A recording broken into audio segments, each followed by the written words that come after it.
On May 17, 1992, Lisa Costello and her friend, cameraman Lee Tepley, learned firsthand that an encounter with any type of whale can be a frightening experience. They ran into trouble off the coast of Hawaii while filming a pod of pilot whales, creatures thought to be non-threatening.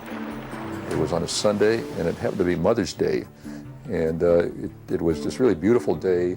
The water was very calm. And they were porpoising, going really fast, like they were on a hurry, they were on a mission, they were going somewhere.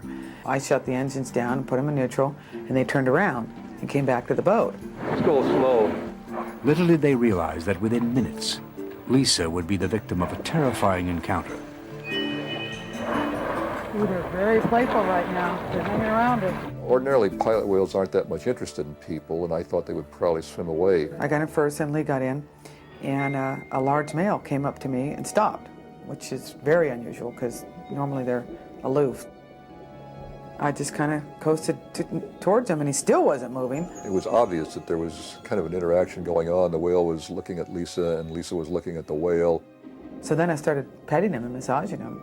I was rather concerned while she was doing that. I'd never seen anything like this happen before. And then the whale charged Lisa, grabbed her in its mouth, and spun her around.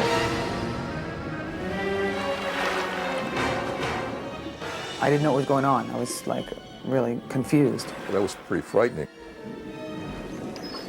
It didn't hurt. I didn't think he tried to hurt me, but it's like, well, what are you doing now? I looked away for a second to check on my camera. When I looked back, Lisa and the whale were way down underwater. And all of a sudden, I realized I couldn't breathe.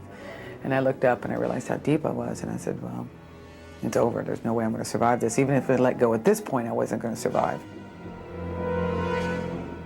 It stopped and held her in its mouth for quite a while. So I was really praying that the whale let her go at that point. I thought she was going to die.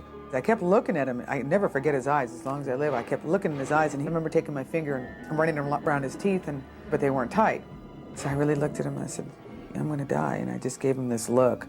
And then all of a sudden, about the last 15 feet, he bolts to the surface as though he knew I was going to die. And I was so close to death, I really feel like the extra 2 seconds that I got by him bolting me to the surface saved me. Amazingly, the 18-foot whale releases Lisa from its death grip. She is barely able to make it back to her boat. I don't think anybody should ever pet a pilot whale or any other large marine animal. I think it's a very dangerous thing to do, as evidenced what happened to Lisa. Lisa was fortunate. She lived to tell her terrifying story.